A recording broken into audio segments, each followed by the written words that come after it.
রাতে মায়ের হাতে রান্না করা খাবার খুব মজা করে খেয়ে রাত 10টা বাজে ঘুমিয়ে পড়লাম। সকাল হয়ে গেল, ঘুম থেকে উঠলাম না। আরামে ঘুমাবো বলে মাও ডাকলো না। দুপুর হয়ে গেল, ঘুম থেকে উঠলাম না। এবার মা অনেক ডাকলো, উঠলাম না। মা চলে গেল, একটু পর আবার আসলো। এবার অনেক ডাকাডাকির পর আমি উঠলাম না। এবার বকাঝকা শুরু করলো, তারপর উঠলাম না। এবার মা একটা থাপ্পড় দিল, তবু উঠলাম না। এবার মা হাত ধরে টান দিল, কিন্তু আমার হাত পুরো শরীর নিয়ে নড়া দিয়ে উঠলো। শরীর আমার পাথর নয়, পুরো শক্ত হয়ে গেছে। মা কিছু না বলে চুপ করে রুম থেকে বাবাকে ডেকে নিয়ে আসলো, কিন্তু বাবা আমাকে অনেক ডাকার পরও আমি উঠলাম না। এবার বাবা চোখের পানি ফেলে দিয়ে বলল, উঠে আয়, তোকে আর কোনোদিনও কিছু বলবো না। যেভাবে করে থাকতে চাস ওভাবেই থাকিস, তবু উঠে আয়, তোকে আজকে আমি ল্যাপটপ কিনে দেব। আমি অবাক হয়ে দেখছি বাবা এত করুণা করে আমাকে কোনোদিনও বলে নাই, অথচ আজ বলছে। আমি উঠে আসতে চাচ্ছি, কিন্তু পারতাছি না। ওইদিকে বাবা নানান রকম লোক দেখিয়ে বলছে, উঠে আয়। একটু পর আমার বাড়িতে অনেক মানুষ চলে আসলো। ওইদিকে মা অনেক কান্না করতেছে।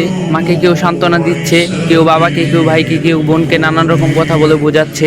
একটু পর কয়েকজন এসে আমাকে খুব যত্ন করে বিছানা থেকে নামিয়ে লোহার শক্ত খাটিয়ায় শুয়ে দিল। আমি কাঁদতাছি আর বলতাছি, পেটে খুব ব্যথা লাগছে, নামাও এখান থেকে আমাকে। কেউ আমার কথা শুনছে না। একটু পরেই মানুষগুলো গরম পানি নিয়ে এসে আমার শরীরে কিছু পানি ঢেলে দিল। ইস, আমার শরীরটা পুড়ে যাচ্ছে বলে চিৎকার করছি, কেউ আমার কথা শুনছে না। আমাকে পরম যত্ন করে গরম পানি দিয়ে খুব সুন্দর করে ঢেলে ঢেলে ধুয়ে দিচ্ছে। আমি কাঁদতাছি, আমাকে গরম পানি দিও না, আমার শরীর পুড়ে যাচ্ছে। ডলা দিও না, আমার খুব ব্যথা লাগছে। কেউ শুনলো না আমার কথা। অনেক সময় নিয়ে গোসল করে আমার শরীর ভালো করে মুছে নিয়ে আমারে নিয়ে আসলো আমার বাসার জায়গাতে। আমি খুব খুশি হলাম, ভাবলাম আমাকে এখানে বসাবে, কিন্তু ওরা আমাকে না বসিয়ে কাঠের শক্ত খাটিয়ে শুয়ে দিল। একটা চাদরও নিচে দিল না। একটু পর মা, বোন আরো কয়েকজন মিলে একটা সাদা কাফনের কাপড় পরিয়ে দিল। মা অনেক আদর করে আমার মুখে হাত বুলিয়ে দিচ্ছে আর কাঁদতাছে। এত আদর আমাকে কোনোদিনও মা করেনি। আমি মাকে অনেক করে বললাম কান্না থামাতে, কিন্তু মা কান্না থামাচ্ছে না। আমি এত করে বলছি, মা কেঁদো না।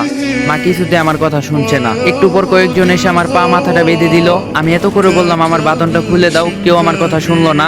মাকে সরিয়ে দিয়ে আমাকে নিয়ে যেতে লাগলো। মা কিছুতে আমাকে নিয়ে যেতে দিচ্ছে না। আমার ভাই বোন সব চুপ করে দাঁড়িয়ে কাঁদছে, আর কিছু বলছে না। কত করে বলছি ডিস্টার্ব করিস না, আমাকে একজনও শুনলো না।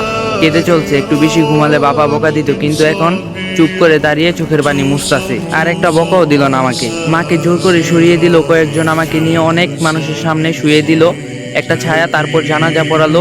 আমার জানাজা শেষ নিয়ে গেল আমাকে একটু দূরে একটা মাটির গর্তে রেখে আসলো। বাবা আর ভাই দুজনে মিলে মাটির গর্তে নেমে আমাকে কোলে করে তুলে নিয়ে মাটির গর্তে শুয়ে দিল।